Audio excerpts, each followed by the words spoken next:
So I wanted to chat with everybody. Thank you guys for taking time out of your day to be here or evening. I wanted to just check in with you guys and one, see how folks are doing, talk a little bit about the situation that we're in right now, which is kind of same as it ever was for us in many ways. And I also wanted to talk about strategies and whatnot, because I feel like we're not all necessarily on the same page in some matters. Specifically, one thing is we should be pretty much downgraded at this point. At first, it was kind of optional, and then I put out a ping for people to downgrade, and I think we still have tier 3s that are up and running, which is much more problematic in a lot of ways because it essentially is funding the SRP of our enemies and also gives them a foothold in our space. And then also, I think at least one CEO is actually building capital ships inside their tier 3, which I've been saying since the last war to not build capital ships within the station, especially since, being only a couple jumps from an NPC station. So that's problematic in all sorts of different ways. And I want to make sure that we're all on the same page about that. And if people have any questions, that they have the opportunity to ask those questions. But first, I wanted to talk to you guys a little bit about where we are. And so, as you guys know, we absorbed the folks in OMIST after the SCG fell apart from Shush and No. And in many ways, and I know the SCG CEOs can speak on that topic later, but in many ways they were already starting to deteriorate. So there was already some conversation about them joining us, but we really did what we could in order to keep them as an independent entity.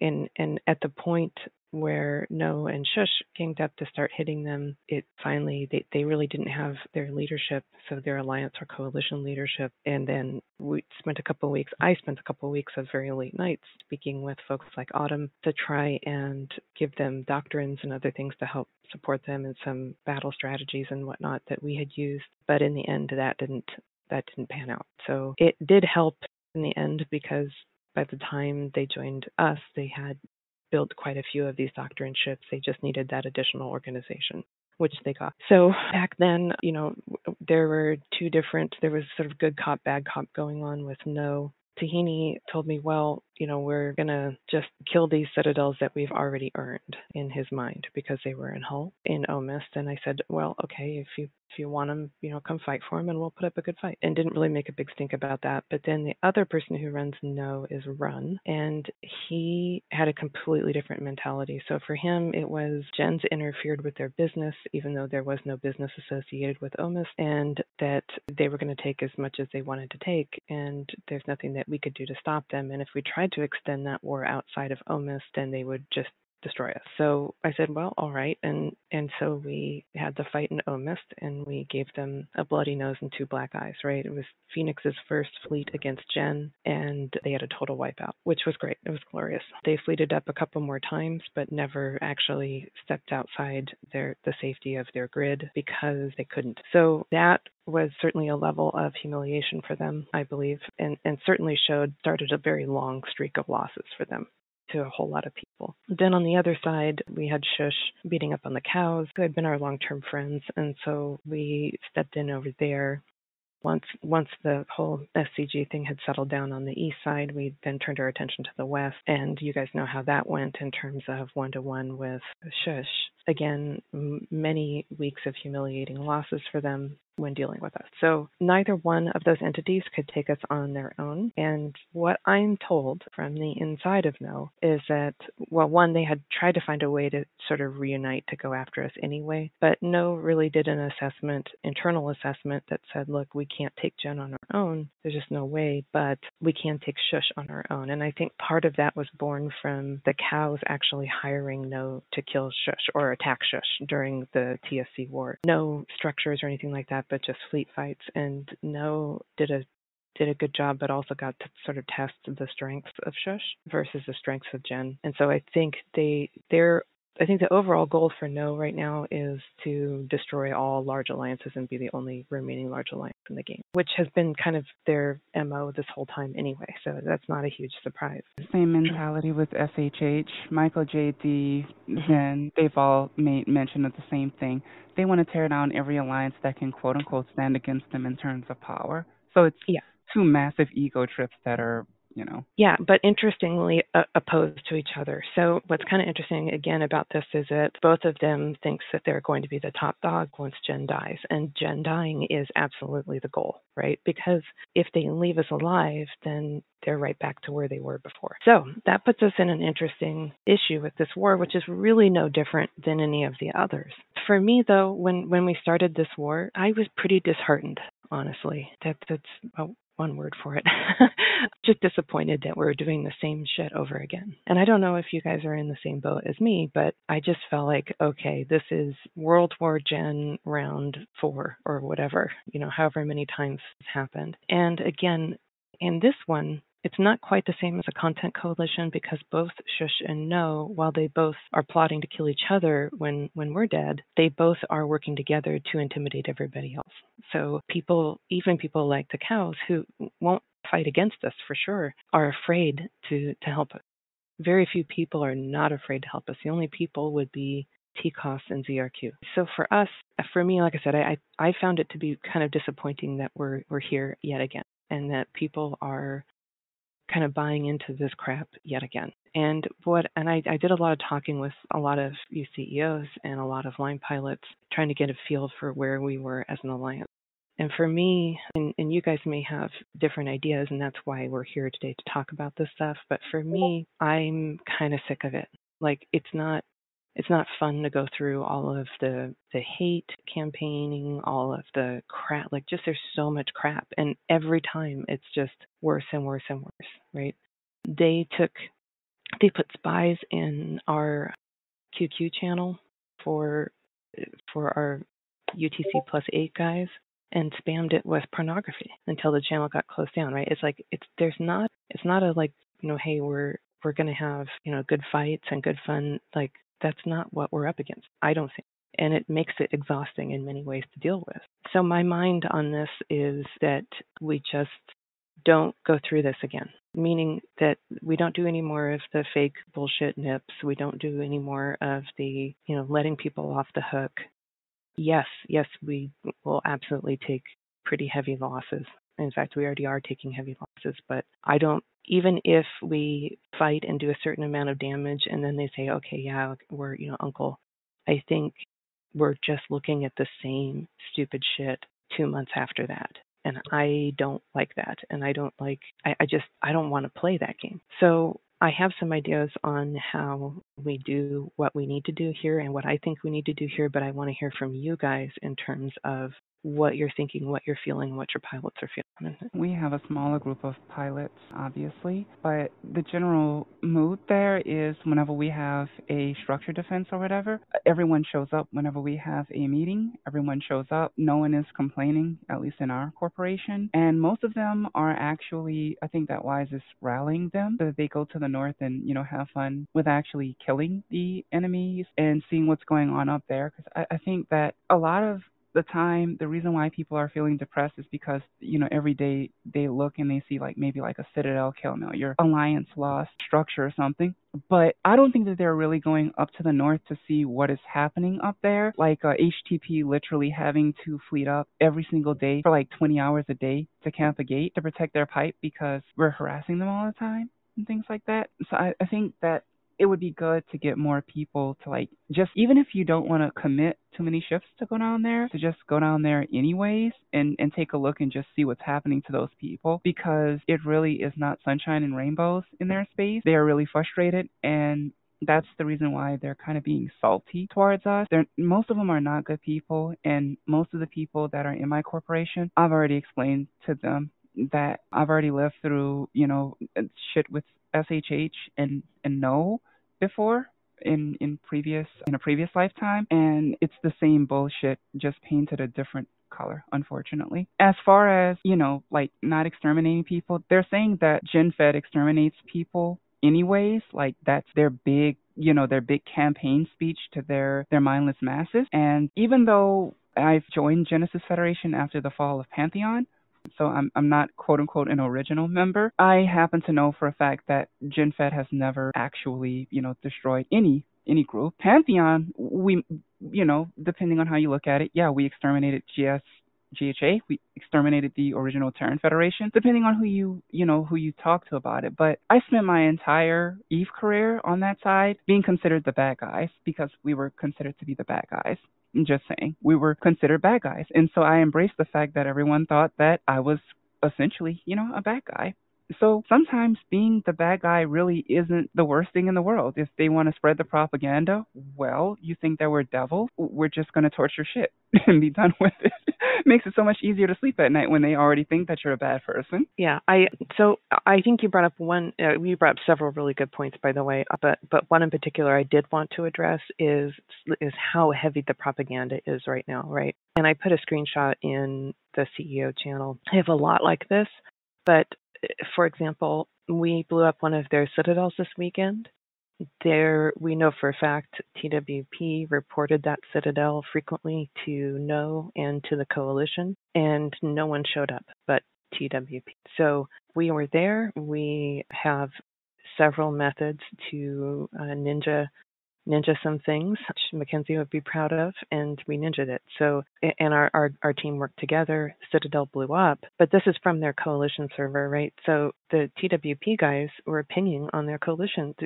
First pinged No and got no response, and then pinged their overall coalition server and was told, hey, you're supposed to report your timers. And their CEO said, I've done this, and all of that stuff ends up getting deleted off their server. Then they put together a fake Reddit story of blowing up 2 of our citadels and wiping out 100 battleship fleet that morning. They also killed some Macarials from Risk, not Gen, and then said they wiped out a Gen Macarial fleet, which was the Risk one.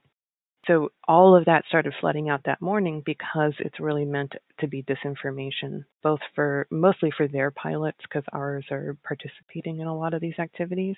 But it was really to hide the fact that they left their CEO out to hang. And it's happening a lot, right? So the other thing too, which I thought was important, and I don't know that a lot of our people necessarily are paying attention to this, but Sense of Desire on the No Discord said, our coalition's almost up to 1 trillion now. It's amazing. And that was like a day ago. And we were at 1.3 trillion a week ago. And we've been maintaining over 1 trillion since that time, meaning that we're holding that much damage per week on that coalition. So I just thought that was important to note, and you can see it on our weekly kill board. I probably have some screenshots of it.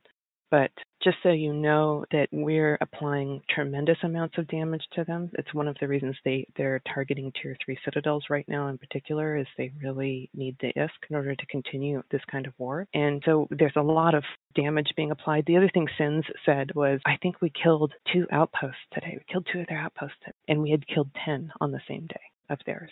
So all of that information is on our kill board and stuff, but I don't know if it's being communicated to your pilots. It's something that they need to know. My intent is to do another town hall this week. It's pretty soon, right after the last one, but I want to just talk to people so that they have the opportunity we can point them out to where they can look at some of the results that we're having right now.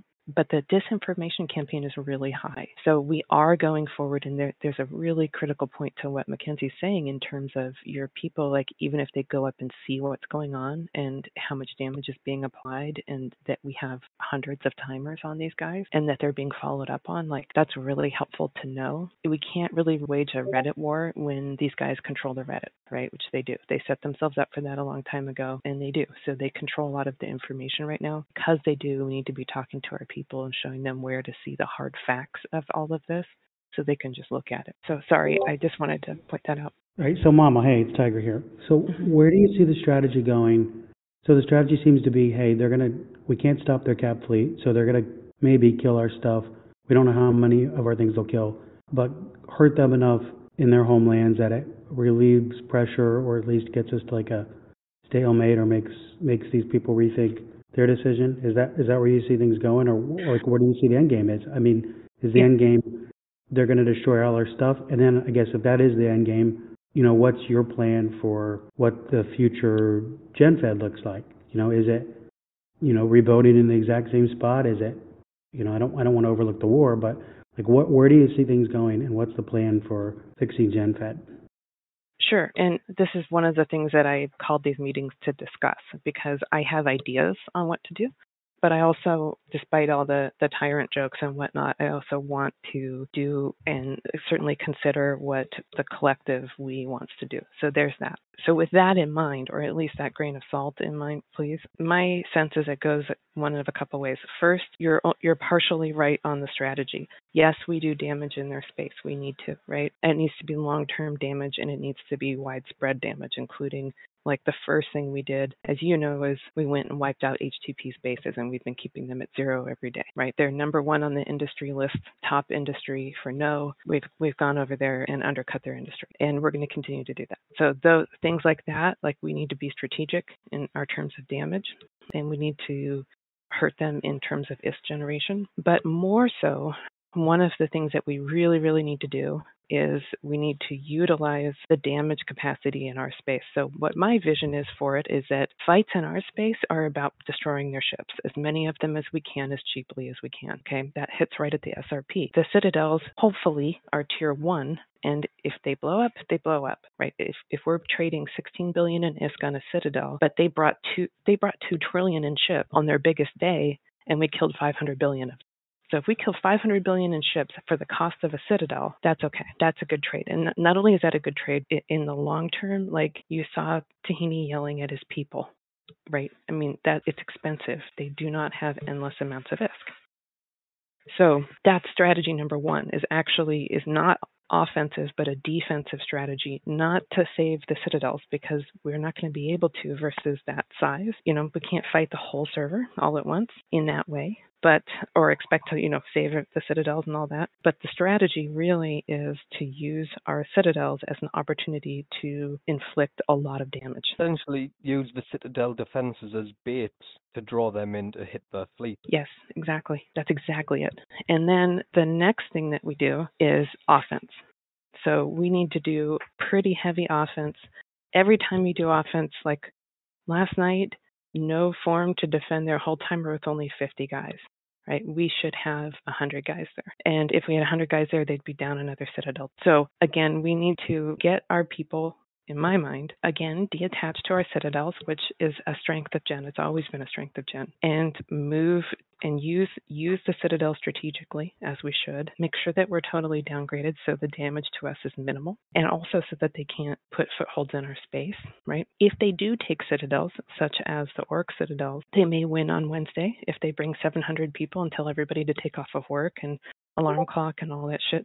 They may win, which if they do, then now they have to maintain defensive timers in their space and our space. So global defensive timer. So we have to utilize all of these and treat them as, how do we hurt them in the ISK? Like every time that we go through and do any kind of fight, and this is what I told all of my senior FCs yesterday. We had a meeting with them. This is the only way, and it takes time, and it's bloody, and we're going to take losses. So for me, it's extreme in that way, but we've always had to take extreme measures in order to survive.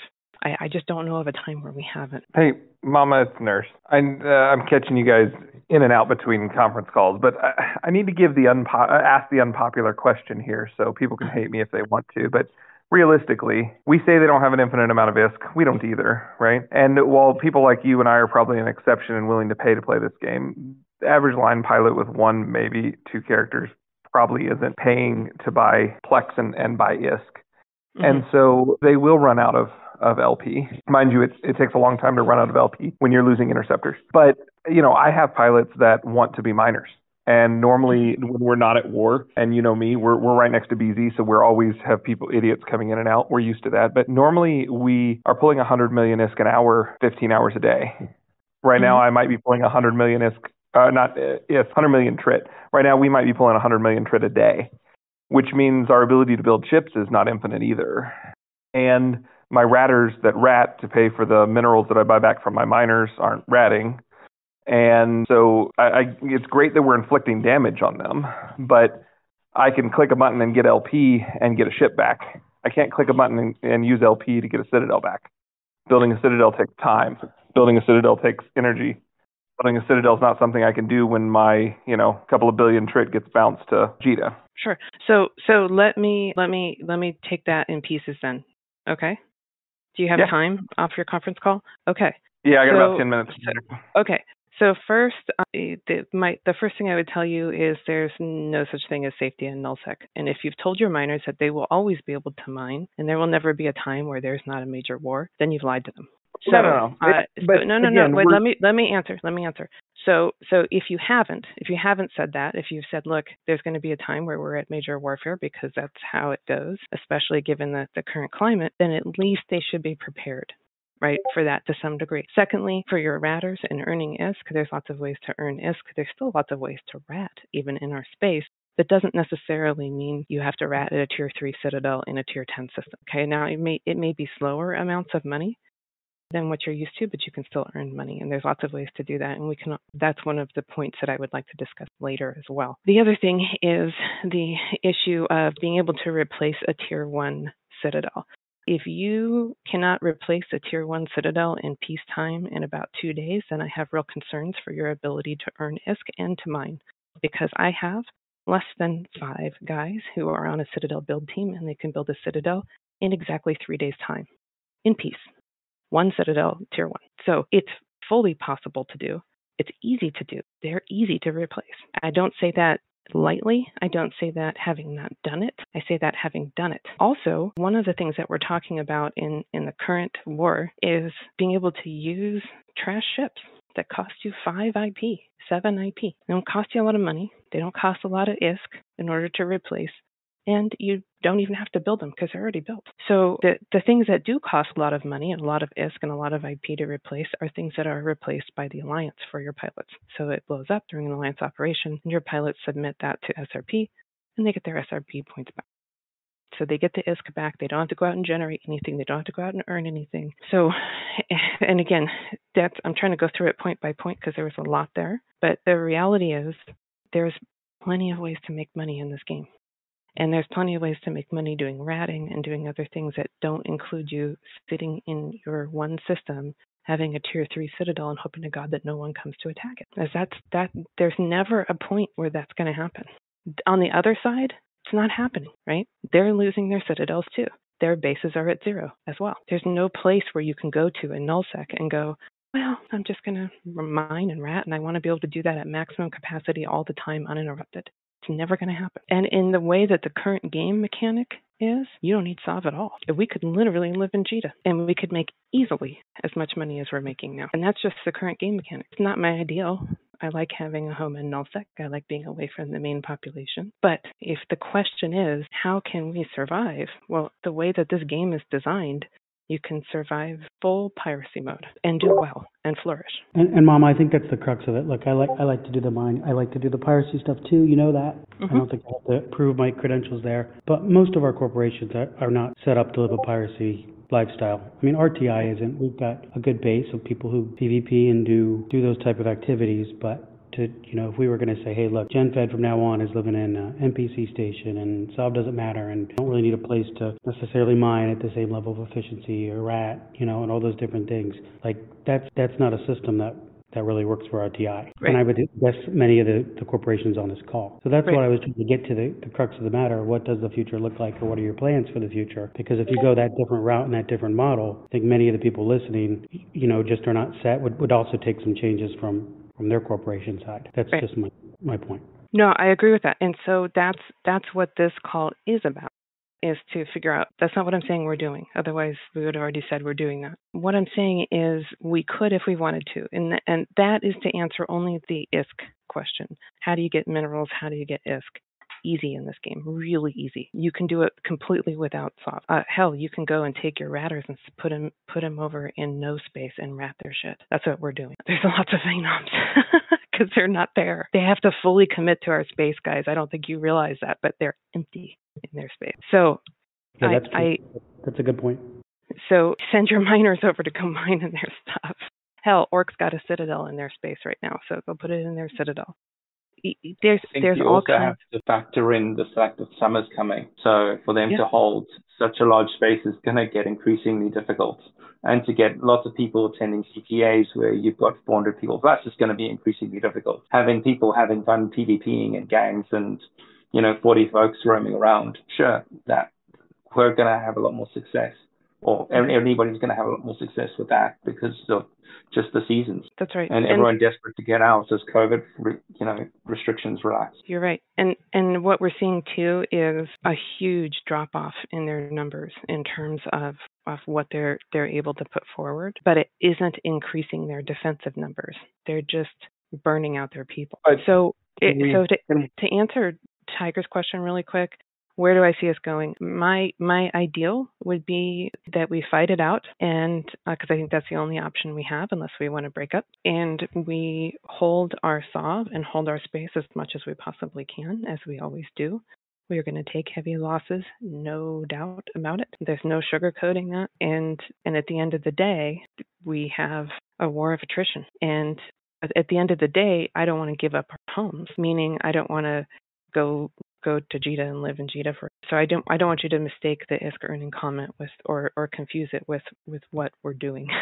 But I just want people to know that that's something that's very, very viable to be able to do, even if that was what people wanted to do. And some corporations may do that anyway. I think Orc lost most of their citadels, and they're probably going to move to Jita and just trash our enemies until it stops. And Mama, if I can put in 2 cents on this one, there's a couple of things I observed, and I think they're pretty positive ones, right? So with that big CTA, we flew that huge fleet of Scepters. Everyone had an absolute ball, and we wrecked so many battleships and damaged their SRP. They came and attacked in response the other day, thinking we're going to blob them with Scepters and brought Furious Navy.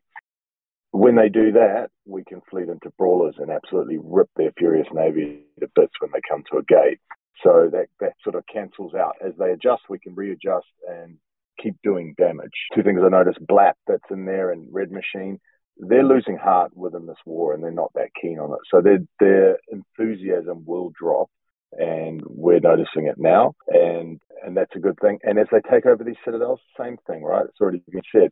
Now they've got timers they have to defend all across space, and it's just going to wear them out. The more citadels we lose, the less things we have to defend, and the more we can go on offense. So it's going to turn to a point where they're really at a disadvantage, and it's going to work nicely for us. I agree. That's where we're at in terms.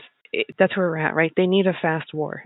We were told that we were to be given the Pantheon treatment, right? Which means they come in and they blitz attack around the clock and destroy a bunch of stuff, and we all turn in on each other, and we infight, and we break up into tiny little digestible bits for them, right? We turn into Blap, and we turn into Red Sea, right? So you can be tiny, and they can kick your ass whenever they want to and extort you however they want to. That's literally the game plan. And the only way that works is if we break up and do what they want us to do.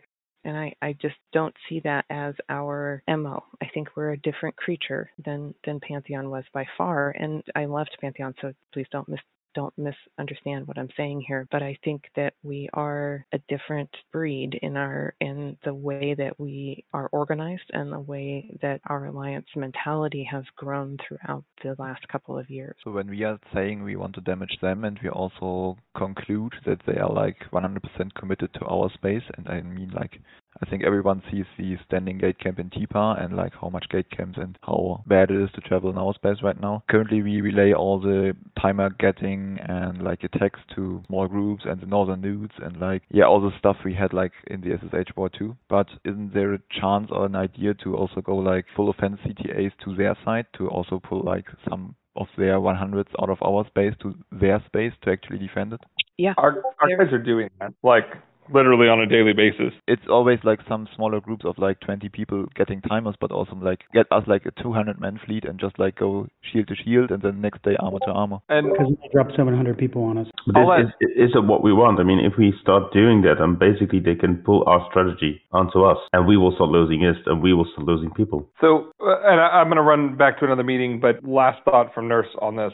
Mama, I think you're 100% right. This is a war of attrition, but it's not an attrition by IST. Let's be 100% honest here. It's an an attrition by player base. The reality is a long war on either side loses casual players. Any player that doesn't play for 3 weeks, the chances of them coming back is almost none. I would give it 2 days. So, any player that doesn't play for 2 days, their chances of coming back is very little. Yeah. And it falls off very sharply, right? And so, realistically, we're going to have that problem with miners and ratters and people that aren't PvP players. So here's what I can tell you. I know you got to run back to your meeting, but I've got a corporation full of Care Bears, like ultra Care Bears. They were offended at the very thought of PvP in the last couple of wars. And I just sat down and I was real honest with them about what we were facing and what we were dealing with. And I showed them ways to do some offensive stuff in a way that didn't get them into any kind of stressful conflict. And in less than 48 hours, they all created a forward bomber squad, and they generate, my little Care Bears that didn't want to do any PvP at all, generate a massive amount of timers because their base was blown up and their citadel was attacked. They voluntarily, without my interference, downgraded their own ancillary structures so that no one was tempted to rat. And they just moved forward and said, Mama, that's what we're going to do. And then one of them, while I was on comm, said, oh my God, there's all this pie over here on this planet. And the other ones were like, what? And they're like, yeah, all in hostile space. And they just went through and stole all their bald-nosed pie. So, like, there's stuff out there that I think we just get used to people who say they just want to mine or they just want to rat, and we don't sit down and sort of talk to them and help them understand some easy ways to do some of the things. And honestly, we're going to lose those people anyway because they're very one-dimensional and they don't really have as many options to do things in the games. You may have a different, relationship with your group, but just as a CEO, not as an alliance leader, I just sat down and talked to them, and it turns out every one of them felt the same way I did and thought, hey, let's go forward and take some pressure off our Northern Newts guys. And they've been doing a terrific job. Yeah, and in the last 2 wars, we were generating 30 to 40 billion a week in kills with interceptors and having fun doing it. Yeah. But this is war number 4. Yeah, that's why it has to stop, man. Because otherwise, it's now they're just like, okay, but now, I mean, it's war number 4, and now we might be getting 10 billion a week because those same guys are like, done this, old hat, boring. Show them other ways to do other things. Because, like, my guys didn't want to do interceptor rooms. They were like, no, that's not, it was too confrontational for them. But literally, I just built some bombers and put them over in LS TAC and said, hey, if you want to join up, we'll do some movie nights and bombing. And it just sparked the whole corporation. Like, everyone was like, oh, we can do it like this where we don't have to do, like, scary toe-to-toe PvP. I was like, yeah, man. Just like that. And then if they show up, you just go invisible and you go away. And they love it. So it may be that just what approach you guys are taking in terms of forward offense, maybe you need to diversify that a little bit more for them so that because look, at the end of the day, we want to have fun. The only way we retain our players is by doing things that are fun for them. And player retention, you're right, is really the most important thing at this stage. So that's why we set up that CTA.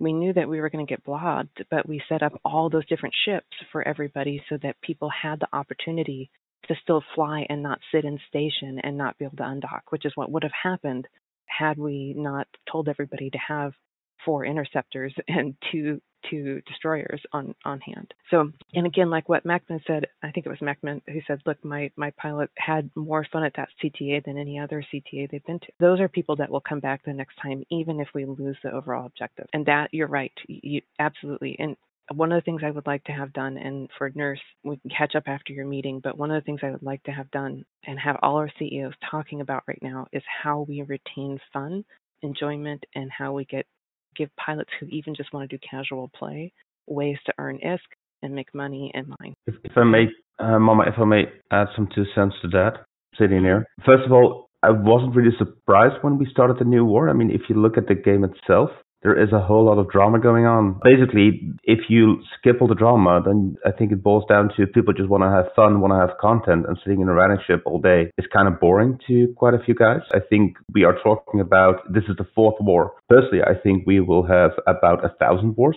because otherwise people will get bored and quit the game. And with regards to miners, I mean, don't know if you all know this, but Twix, of course, originally originated from Pantheon, from Boop. When we left Boop, the minor org we had kind of split up. They went to Wolf, so into Cloud Ring, because they didn't want to join up with Gen. They didn't want to join up with fighting the SHH war. Where we are currently at, and I think maybe that might help some of the other corporations and how we can bring that fun to our player base is basically, I think the majority of those miners who were into Wolf came back to us. They forfeited their own corporation and joined Twix because basically we're just bored sitting in a mining ship all day doing nothing. I mean, mining is fun. I think I don't mind that much, but I think people think it's fun if it's accelerating. If there is a certain tension attached to it, you have to be able to get blown up. I think that helps. And people actually like mining in null for that part. And we actually have guys who are full-time miners who are now donating 100% of their mining stuff into the corp just to build ships, just to support Twix in doing this war. And one of the things that led to that is that we set up a donation program where we actively encourage people to donate AI, minerals and stuff, ranning, white loot, anything to the corp to just pay for everything. Basically, the whole stance when the miners joined us was, we need to defend our space. We are in null. You don't get this for free.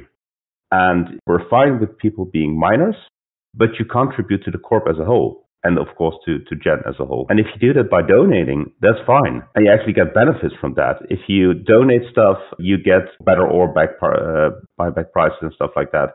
So there's a whole system in place there to actively promote people to join up. And to me, if you look at this word, and I think you also said it yourself, in the end, this is a game. People want to have fun. And that's, I think, the most important reason that we need to look out for in this war is people still want to have fun, and we need to watch over those casual players. I completely agree. I completely agree with that. And that was the message at the town hall. And I think that was the message with the structure of that CTA that immediately followed. And I think we need to keep doing that. We're going to go forward and do what we're going to do. Otherwise, all we're going to do is get set back and then go back to mining and rebuild citadels and have the same pack of jackals on.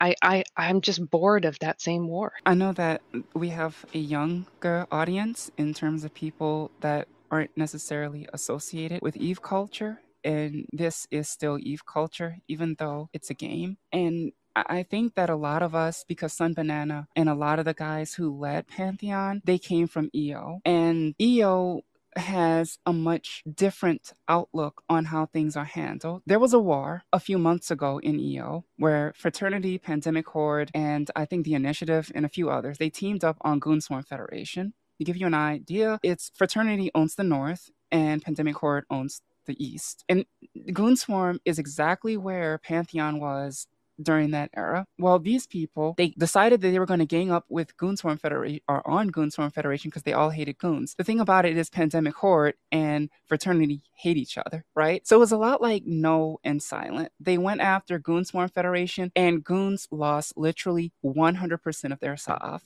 during this, right? Now these guys, the people that attacked them, they don't have a good relationship. And so they started to fight amongst each other almost immediately after they defeated Goonswarm Federation, or thought they did. They basically just ran the group out to low set. And as soon as they started fighting amongst one another, Goonswarm went right back into Delve and took their stuff again. That's EVE. The thing is, in order to do something like that, you have to make sure that your community understands that it is the people and their ships, not the structures, that create what you have. And Goonswarm was only able to do that because they didn't have people that walked out the door because they were losing a war, because they lost all their structures or whatever. And I can tell you, for those of you that are like mad about losing Tech 3 Citadels, try losing a Keep Star. Try losing a goddamn Keep Star. That is a painful loss. Try losing multiple Keep Stars in a war. That's a very painful loss. But it really is just kind of like teaching your pilots what matters. I had a meeting with my people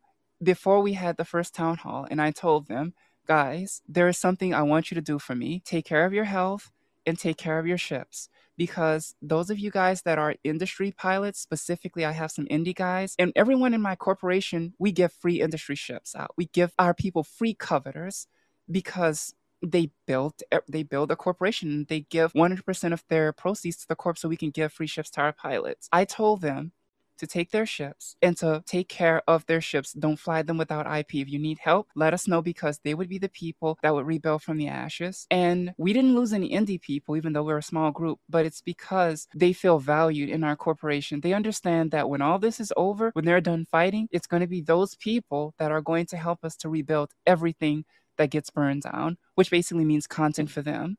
And I think most of them most of them laughed at me, but they smiled at the end and said, "I want content after the war." So there you go. It really is just make your people feel valued. That's what we did. And those of us that came from EO, I think it's super important for us to kind of share the mentality that sometimes you lose 100% of your sovereignty. It could happen. It's never happened here to a group, but it's Yes, it happened. has. It happened to Jen. Good It point. happened to Good Jen. point. Good point. You guys did get run out of Faith Obelisk. I was there helping. No. They burned down our Sov and Esso. They burned down every Oh every shit. sovereignty citadel we had. They burned down. Not only did they burn down Sov, but they placed Sov in our space. So we have gone completely dark before. We have had hostile sovereignty placed in our space in the time zone we could not defend or attack. I mean, we've been there. that is Forgive me. literally the I'm an difference. outsider. No, but I mean that's it's a great point because it's literally the difference between us and them in many ways is that we're okay to reboot. They blew up 11 citadels in the last engagement with Snow, and within I think it was 48 hours we had dropped near 50. It was ridiculous. It was ridiculous. Like our industrial capacity is very, very high. And exactly as Mackenzie said, as long as you're taking care of your people and letting them know, like give them options of ways to play right now, because there are options, then you're doing yourself a huge favor because they're going to find things that are interesting and motivating to continue on. And then they're also going to be there to help rebuild when it's time to rebuild. I'd like to add something too. And that's, we basically have to deny them the end game goal. If we do not care losing ourselves. That's, I think, that what frustrates them the most and what most of the Salt and Reddit and local is about. Like, oh, you lose all your stuff and so you don't care. And every second or third post on Reddit is about Jen apparently not caring enough to defend or not caring enough to show up. And I think it really frustrates them that we actually don't really care. And if we keep that up, they're going to run out of motivation before they're going to run out of ISK, I think. Because I fear, from what I've heard, they have much more, like, let's say, whale resources, and in the north, ISK-wise. Agreed. They do. And not only do they have more resources in terms of raw ISK, but tells us and how that drives us is how we have to engage. So that means we can't just take an equal fleet and just go do a bunch of damage and sustain major losses ourselves. That's why it's really, really important. And it's on every single CEO, every single leadership of every single corporation to make sure that you have garbage ships available for your people. If you can take a garbage ship and do significant damage, ZRQ, when they had 300 and some odd no in K4, ZRQ jumped in on them with 30 trainers and did a ton of damage. And the same thing happened in the DP war, right? One of the reasons we couldn't take ZID back was they would send out a wave or multiple waves of trainer ships. And we're like, that's all they have is trainer. But then we realized we were taking tons of damage. So this is why they scream on Reddit right now and why it's in Phoenix's posts and everything else. They want us to burn down our capital ships. We have a huge, massive capital fleet. And if we use it and burn them all down, then we really are taking damages we cannot afford to replace. We're flying ships we can't afford to replace. And their morale sucks. Their morale really sucks. I mean, I agree with Grasmarish. I totally hope that I pronounced your name correctly. Blab cares so much about this war, like that DM Dracus threw them in. They didn't even show up for their own town hall. Like, those people are effing miserable right now. Yeah, actually, those in that group in particular, I get messages from their CEOs and screenshots from their Discords and stuff from their CEOs because they're so fucking pissed. And they said, I hope you burn all these guys. And so literally, like, that's what's going on. Like, every time they scream and squeal about something, like the rename of Genesis, right? Every time they say, oh, it doesn't matter, blah, blah, blah, then it matters 10 times more. Like, literally every time they get on there and carry on about something, it's because they're trying to manipulate us into a certain behavior. If we get on there with toe-to-toe ships and do a bunch of damage to ourselves, that's a win for them. And that's not what we're going to do. That's not where we're at. I think it would be a terrible loss to us, because if they can put 2 trillion ships on the field and lose 500 billion of them, then we're doing something right. If all we've lost are trash ships and cheap fit interceptors and frigates, and they lose 500 billion in ships, we're doing something right. And we have to continue to do that. That is how you handle this engagement back and forth. Then you're not going to be able to beat them every time because we're outnumbered. It's the whole server. I have like a few minutes. I got to go back to work. But before I go, about the CTA that's coming Wednesday, guys, it's probably going to be very similar to what we did last time. We will have our heavies. So depending on situation, we might switch into them. But hopefully, last time I know there was about 250 pilots sitting in TPAR while the rest of us went and had a lot of fun. Let's not do that again. Please make sure that you have ships. I posted a long list of ships. It's not like other CTAs that we call like, oh, we're going to call Brawl and bring Scepters if you need to catch up and stuff. I'd recommend look into the CTA post and see the ship types that has been requested. We actually asked for every type of doctrine that we have. I want to be able to take all the scepters. I want to be able to switch to all prophecy commands if needed. I want to have Logi's multiple logistics, because in case we take out a Fierce Navy fleet, then we should, and Logis lose a Logi or two. And then if we decide, okay, we have done enough damage, now we'll switch to Brawlers.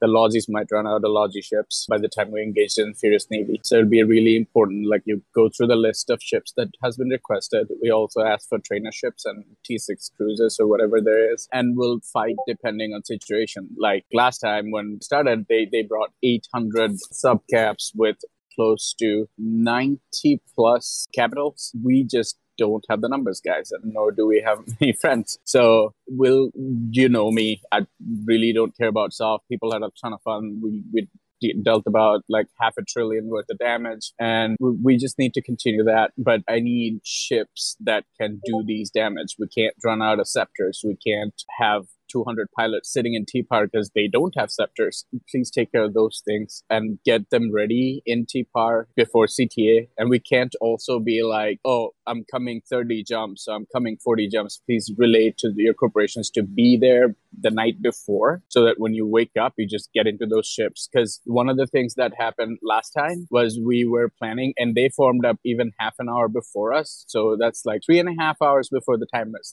Dedication matters in some of the cases. And they were ready there with more than 300 pilots that they could just start burning towards our systems even before we could form up within half an hour. We can't have 1 hour long form ups and all these things. Be there, get into the fleets, super important. Other than that, yeah, that's all I had to say. And as I said, just whenever you get a chance, I don't know how the industry situation is now, but I've been telling and begging for over a month or 2 months to get dreadnoughts. There is no reason in my mind that being much smaller than us, being much less resourced than us, can field 60, 70 dreads on their own.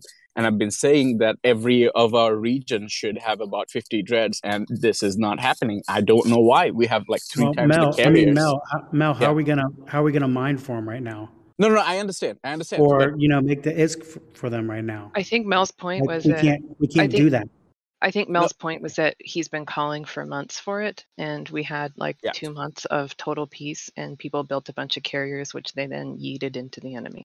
Yeah, that was the issue. It's not about I will give you the number. I will give you the number, okay? In the capital server right now, we have 20 dread pilots. This is, and no compared to us. Yeah, no, but Mel, that's not an accurate number for what. No, I know, Mama. I know, but that then we're basically counting the caps that we had before OMIST had the caps that we actually have our majority of the caps coming from OMIST, and they had them before they even came to Gen. Here's the thing though, Mel, but here's the thing with that, because that's going to take us down a rabbit hole. The reality is we have equal or more numbers of caps than they do. If we put those caps on field, we have significantly less subcaps. And so the issue is if we've got 400 subcaps and 100 caps, and they have 700 subcaps and 100 caps, then we're going to lose 100 caps. No, I know. And that's why we didn't deploy caps. But the thing is, we need to have the number so that because guys, I'm going to be honest with you. If they keep coming with these numbers, we can't win grid engagements right there head on, right? But once they're done burning us and stuff, or whatever they want to do, if we want to go back at them, we need these ships ready. I'm not saying we need these ships for defense right now and all these things. I've been asking for months, but at least understand that after all this is done, we're going to go back at them and we'll need these ships. So if it didn't happen by now, focus on these things, guys, because there's no reason for us to have any less cap than they have. Other than that, subcaps, I mean, we'll do whatever we can. Before I go, I'll probably stay on Comsort for like 5-10 more minutes. But before I go, I have a question, Mama, to you actually. Because if the war ends and we go back to having our SOV and having our space, it's a repeated cycle. And they will one day merge together and come at us again. Something, in my opinion, needs to change at the core of how we operate or how we think about war. We had the opportunity when we had the upper hand to completely go wipe out No. Like, they tried fighting us one by one for 2 months during the time of peace, and they couldn't do anything. This has already been covered before. Yeah, you got we already talked about this, but there's another thing, part of that, Mel. So it's easy to do 20/20 hindsight. You're right, in terms of being able to take No down, we could have. But not 2020. No, listen, let me finish. Let me finish. Yeah. So you're looking at that point of time where we could one-to-one take No, which is even today, right? And yes, we can do that, but as soon as you do that in the environment that currently exists, then that's all the excuse that Shush and No needed to do exactly what they're doing right now. Their doctrine wasn't ready to fight us combined at that point. They took 2 months to resort. Even then, we wouldn't have been able to do on offensive what you think we would have been able to do. And so, yes, in terms of defensive, we could do a lot of damage, but offensive, we would be in the same boat as we're at now, server war as we are now. So again, and it's all 20/20 hindsight on what people would do. Our hope had been, certainly at that time, would be that it wouldn't be another server war to destroy Gen thing, that we would have had some rational people in charge that would do things for fun, like whether it be proxy war or whether it be strategic zones or areas or some kind of controlled thing that wasn't yet another ravage to the player base. But these guys don't care about that. And none of them cares, and we're the only target they can join up and have, like, they think they can have fun content on, and that's going to continue till either we die or they die, really, in my opinion. So other than that, the question I was basically trying to ask is, like, so I know there has been a rebranding. How's your Warhammer 40k lore? Non-existent? No, it doesn't matter unless the lore and the thought process. We covered that too already. In action, what is changing? Well, that's one of the things we're trying to sort out. I mean, we've got more people in the North these days. Like, seriously, we really do. No, we don't. People that are joining us. At least in my not as much. They're all coming up. But I mean, well, it could be corp to corp. But to be fair, sweetheart, you can't have your dreads and eat it too. So either you want us to spend time actually mining up and saving money for dreads, or you want us in the North. People have been talking about, we need time to mine and stuff and all these things. We need to coordinate our effort in a way, and I've asked CEOs several times even before that, like, the process that I always get as a feedback is like, we need to drop some more citadels. We need to mine up some more and get some carriers so that we can get some more dreads after. And okay, we got enough carriers. Now we'll start building some dreads. If you take this long route, by that time, they'll coordinate all their efforts to dreads only to come fight us, and we're losing the chase. And that keeps happening and will continue happening unless we can, in focus, say, okay, I don't care, whatever ISK you have and everything, we build dreads first, we make sure we're safe, and then we go for whatever ISK building and stuff you're thinking about. Okay, we're back to 20/20 hindsight here. So yes, you're right. That is absolutely an issue, and it's been an issue, right? A lot of folks have been playing way too casually, despite the sort of constant reminder that we're looking at war and that this was the longest point of peace that we had, right? And a lot of people didn't take that seriously. But that's 20/20 hindsight. Here we are. Exactly what we said was coming. And so now we have to deal with that. In terms of what we do from here is how we go forward from here, right? I look at folks like Mag, for instance, who they're type in CEO channel right now. They don't have any citadels at all. I'm not even sure. Did you guys even drop a boss? I swear I'm not Wait, wait, let me finish. Yeah. Do you guys, Ozen, do you guys have any passes in our space? Were you able to drop one? Hey, down yet? What's that? Hey, hello, Mama. Hi. Okay, hey, hello. Hello, guys. Yes, as you already know, we recently joined Genesis Federation, now Genesis Imperium. Yes. And this game is nothing but hell for me and my crew so far from the day one. We don't have any citadel in Genesis space, nor any post station, outpost stations, nothing. We have no risk. We are mostly our players coming from a former Yugoslavia region, so Serbia, Croatia, very poor countries. We have no money to pay for this game with the real money, okay? But that not stop us to inflict more than 200 billions in damage so far just this month to Blue Donut Coalition. Mama, you have access to our server. You can check our kill board I know. I've seen it. anytime. Yeah. Mm-hmm. So Meliodas speaking about numbers in a CTA, but some people talking about miners and how they cannot mine and stuff. That is ridiculous to me. No offense. Sorry, guys. No offense. The CEO function, this is just my opinion, okay? If you are unable to manage your corporation as a CEO during the war, you should consider to pass that CEO function to someone else. That is just my opinion. I'm an old EVE Online player. I play EVE Online from 2000 I don't know, 7? Yeah, something like that. And I managed to transfer that my experience to my players. And we managed to adapt to the situation, any situation in this game. This war is a temporary. It will be finished. We are going to rebuild our stations and then that war will come again. And it's just about the perspective. Mama say that no, please stop and silent. They're thinking that they're winning this war, but I think opposite. Actually, from my perspective and what we as a small corporation doing to them in that net pipe, I think that we are winning this war. Thank you. And I wanted to, just so people don't hear him and say, look, how would you know? Because you're not losing citadels. The mag came from Sorry, mom. We lose several citadels in the Silent Federation. We was a so-bearing corporation. We lose alliance, old school alliance in fight inside the Silent Federation. So I know how it feels when you lose a citadel. I know it very well. They literally lost. So for this group in particular, which makes them so well fit for Gen, they literally, over a year ago now, I think they were inside the Shush group, and Shush started their war with Pantheon and all of their and people who had been allied to Shush. And it started this internal war of silencing that Shush does for people who speak out. And one of their targets was the alliance that Mag came from, and they burned down all of their citadels. I mean, they were surrounded by Shush because they were in Shush space, and we were helping Pantheon as Gen, and there was nothing we could do because you guys who lived through the Pantheon wars, you know that we were full tilt, like every resource committed to the defense of Pantheon. So we were fighting around the clock and couldn't come to help in the north. It was just too far, and for us to be able to stretch, didn't do that. But at that point, these guys stood up for what they believed in, and they got smashed for it, and they lost their citadels, ended up going to low sec and high sec, settled in over on the other side in the east, and rebuilt.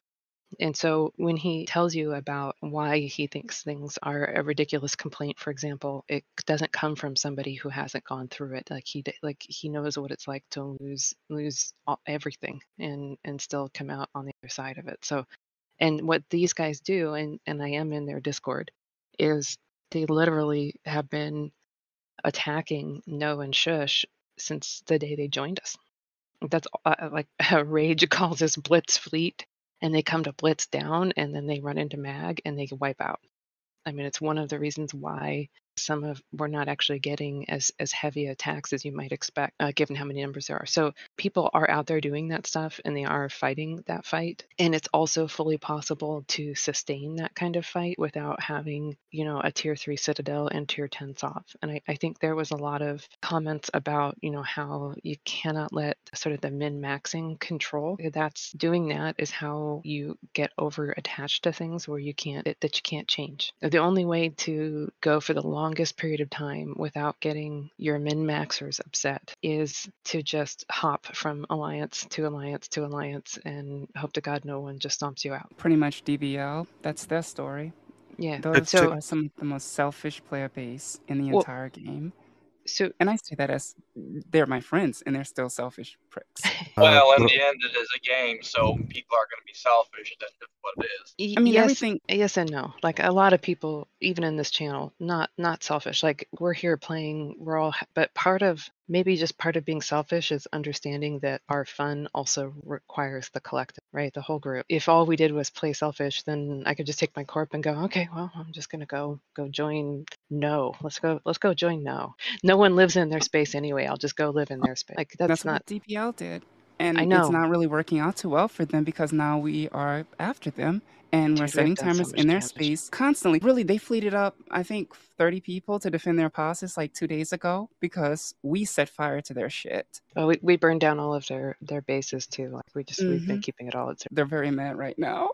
Good. They salute me, but they're still mad. And Oz is right, but I don't think that it was a question of the stuff. Losing stuff is whatever. I think it's more that Mel asks us about building dreadnoughts, which, some of us are working on building dreadnoughts, but we're trying to build dreadnoughts, but we can't really do both. And it's due to our numbers. Much like Mag, we're not that big either. Check Roy, he is here from Mag. Just a little bit history. From the beginning, we was old school alliance. Before we actually joined Shush, we was alone, like old school alliance. In the beginning, we was with Book, was in Pure Blind also. When first personal outpost come in-game, we actually kill first outpost in-game together with Book from Shush, yeah. And then later we joined the Shush, and later we want to merge with BNA, with Brave Collective, and they destroy then our alliance because they are afraid of that power which could be created in that time in their space. So that was the point why they attack us and destroy us. We had Citadel in decline, really, in the middle of their space. And yeah, we left only me and Ozin, like in corporation, we send our peoples to join another corporations from Shush, and then we move all corporation assets out, and then our peoples one by one join back, and we rebuild. Maybe half a year need to rebuild, but we're here now. Our corporation will never die. That is the point of this. And when we heard stories about miners and everything like that they can't mine, that is not true. We had operation mining event 2 days ago, and we built then lodge ships for our members for CTA. That is not true. It's always possible to do when you want to do. And yeah, that is point that we never die. We are still here. We play this game from first day of this game, and we are still here. Like that was my point, what I want to tell you. Speaking about doing stuff, I mean, I think we've had a good meeting so far, exchanged a lot of information and thoughts about how the war is running and the direction that we want to take as Genesis. Wondering what is the stuff that we're actually going to do different starting today? Are there any actions we want to take? Are we, for example, going to say we want to downgrade all our citadels so we actually don't care about them? What are we going to do? Okay, so first, I already put out a call and I added everybody in this channel except for you, actually, because you weren't in the CEO channel. But you're CEO. Sorry. No worries. No worries. No worries. But I put out a call. I think over a week ago that for everyone to downgrade their citadels. So the fact that there are tier 3s getting hit right now is making me batshit crazy. Like everyone should be at tier 1 right now. Everyone should be at tier 1. And if you're not, start right now. During this make it tier 1, because trust me, you're going to be able to rebuild your shit if you lose it. Also, guess what citadels they're sending fleets in to hit? It's not the tier 1s. Okay? They bypass the tier 1s. And what are they going to hit? The tier 3s. So please stop doing that. Downgrade. There's no reason for them to be upgraded at this point. As far as I know, the ancillary buildings still work even when you downgrade them. So go for it. Yeah, downgrade they do. them. There you go. And so you had your tier 3s, you built up your shit. It all looks great. Downgrade the citadel now. It's time. Okay? And that way you're not feeding their SRP with your ships. You're also not giving them footholds into our cluster. I would very much appreciate if you stop doing that. Thank you. Secondly is make sure your fucking timers are set right. Oh my God. Why do I have timers all over the place? So I said that before this war started. I've been pinging the CEO channel. Please Set your timers correctly so that we have some opportunity to defend them at some stage here. So 2 things. Third, what I want people to do is make sure that they have all of these ships available. Like exactly what ePro just said. There's no reason. I hear the call that miners can't mine, but that's true that it's not true. Yes, you may not be able to have a multi-box 10 coveter multi-boxer going around the clock uninterrupted by anybody. That's not going to happen during wartime. So you're right in terms of the mid-max, but you can mine. My guys are mining. I know your guys are mining. I've seen them out there, and you can do it if you want to. It's actually the little guys. Like when I do get on for an hour a day sometimes, I mean, I run 10. A lot of people don't chase me because of that. It's the little guys, really. And in the end, in order to continue, yeah, you can make the minerals and the money without having soft. I mean, I've already told my guys, put your stuff that you don't want to lose in NPC stations. It's going to die if it stays. It doesn't matter. We already know we're going to go up north and burn stuff. But a lot of my miners already went, so our production would drop already anyway because they're already burning stuff up north. But in the end, it's more like the one guy by himself trying to make his omega. With yes, we can help people out, but how often can you help when you're already trying to do dreads?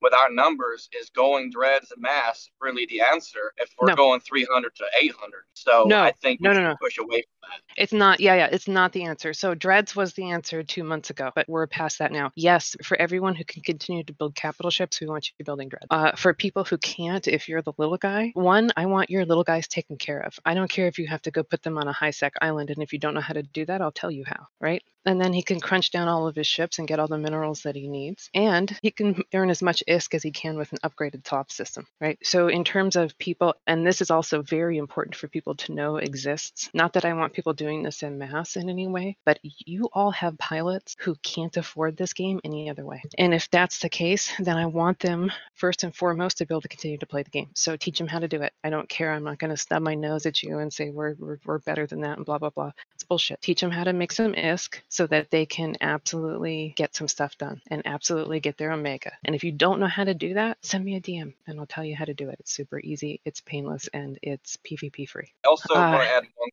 thing. You guys mentioned earlier, I'm driving so I can't type, but you guys mentioned earlier about the PI thieves. There's another thing you can do as well, especially that will hurt them on the high-sec islands. You can actually have your indie guys or PvE guys that don't want to PvP in hauler ships with a scanner and scan those people out, warp in after they finish, and take all the loot. That's an easy way to get minerals as well, and all you do is warp from place to place. Oh, yeah. A long time ago, my corporation, we have miners, but not as many. Like a long time ago, we just started collecting the gray loot and crunching it down, right? That's a really great way to get resources. And you can do it even in high-sec. You can do it anywhere. At high volume. So it's not end of the day for that. But again, it's not ideal. It's not a convenient, cushy tier 10 system where nobody ever comes in and bothers you. That's not going to exist in a war status. And if that's what you're looking for, you're not going to get it in a war status. And if you can, tell me how.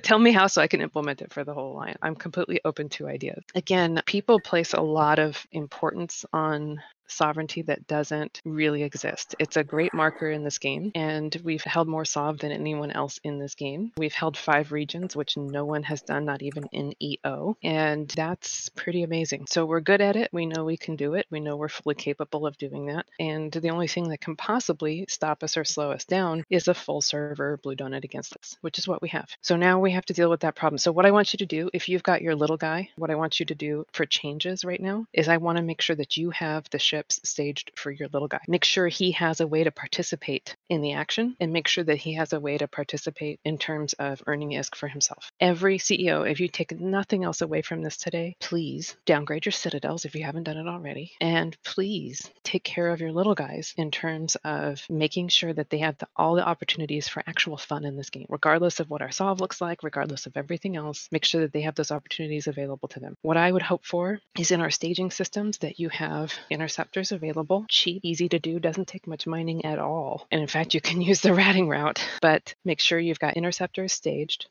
You can use tier 1 rigs, Mark 9 shit. It can be the cheapest thing you can possibly build. Doesn't take much at all to do it. And have them staged so that your guys can show up and have fun. Even if they're full indie skilled, they can skill into frigates for just a few thousand IP, or SP, sorry. They'll be able to participate in a meaningful way to defend the homes that they want and to defend their area and to fight for their ability to be able to mine unfettered in the future. But if they don't have that, if all they can do is sit on their thumbs and wait while everyone else fights around them, they're not not going to be having fun. So if you do nothing else, I want everybody to check in with their people today and figure out how and who needs help or support in those things and stage the ships. RTI shouldn't be staging 200 interceptors and handing them out to your pilots. We shouldn't have 200 pilots sitting. We had over 200 pilots sitting in TPAR because they didn't have frigates when we called for frigates 3 days before. Make sure that they know that that's there. Also, make sure that they know the most basic things, like there's a seated frigate in every station. 1 billion of each kind of the tier 2 seated frigates is in every NPC station. So if that's the case and you're sitting at a CTA and the call is for interceptors, get yourself a seated Condor. It costs 5,000 is 5,000. You can buy quite a few with a single mission. It takes next to nothing to purchase one, and you can go out and do damage with it. They need to know that those options are available. Not our ideal.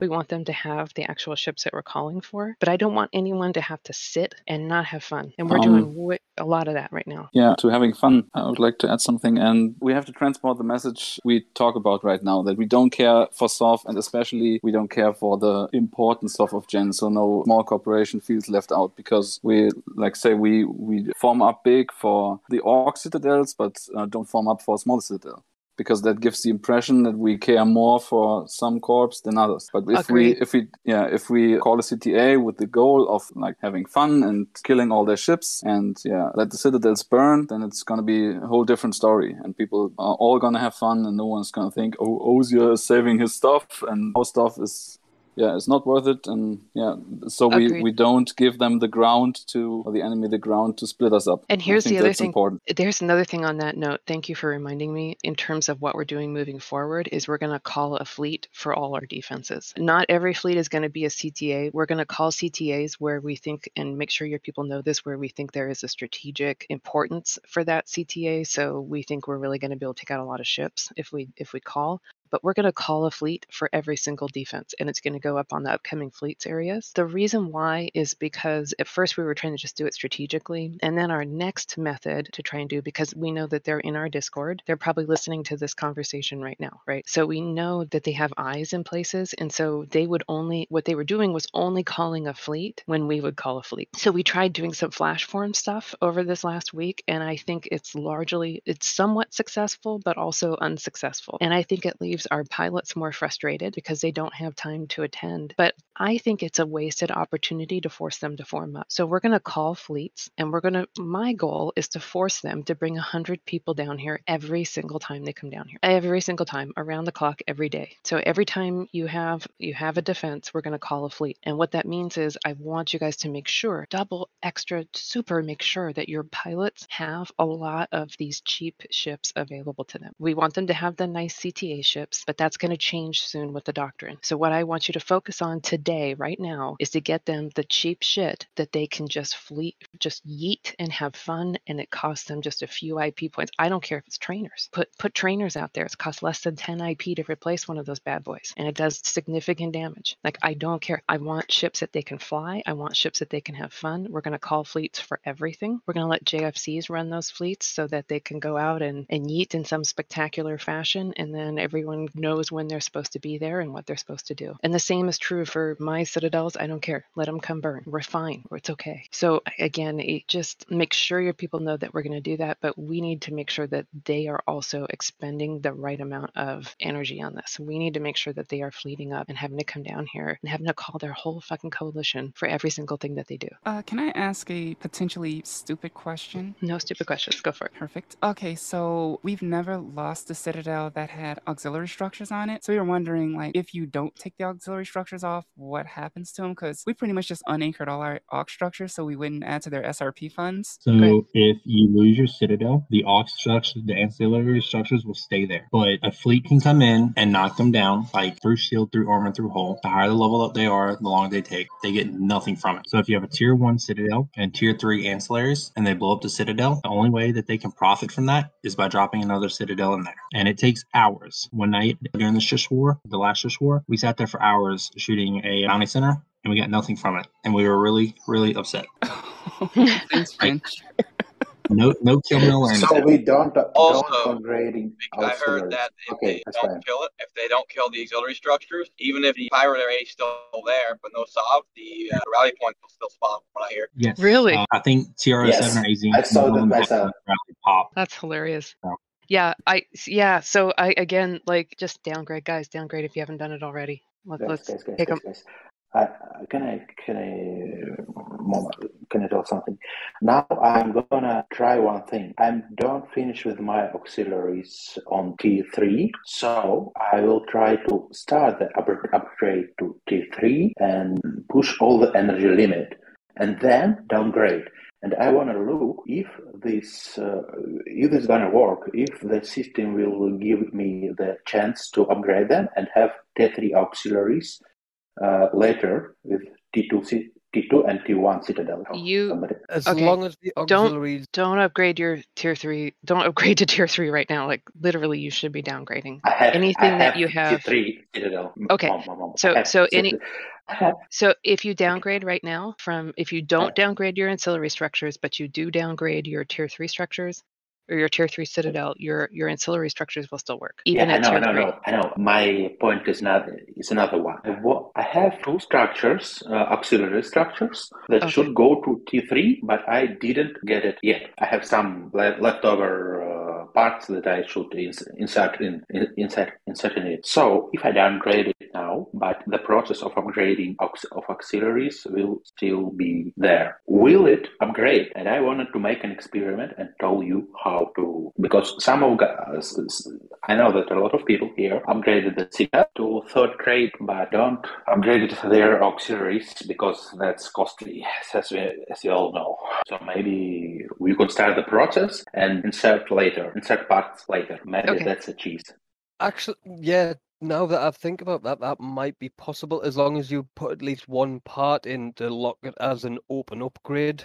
You might still be able to complete that upgrade with a downgraded Citadel. Yep. Okay. That's the point. That made more sense. Sorry. Yeah. So again, though, very important. Everyone needs to be downgrading. Again, also, please do not build big builds inside your Citadel. There's no guarantee that they will be there next week when your builds are completing. So if you have trouble also moving things to an NPC station in terms of high value things, then reach out to your neighbors.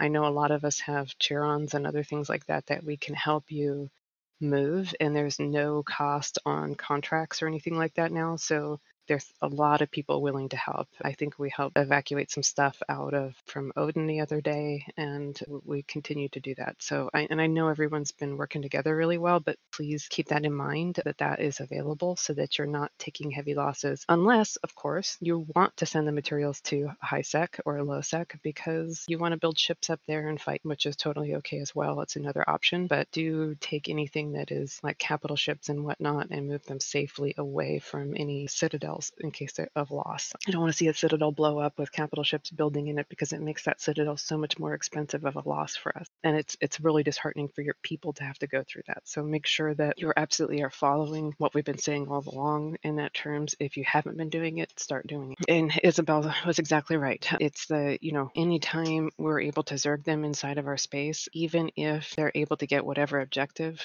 is possible, then if we're actually able to do serious damage and not give them what they're looking for, which is some big fiery glorious win over us. But you do have to communicate this with your players. You do have to make sure that they understand that we're going to take losses and that we expect to take losses and that we're okay with taking losses as long as we're all working towards this goal of, again, burn them when they come to our space, make them pay for every inch of our space with all kinds of wreckage, and push forward. We need to push the off. So if you guys, I'm going to let you guys go because we've been doing this for 2 hours now and I have to save my voice also for the meeting this evening.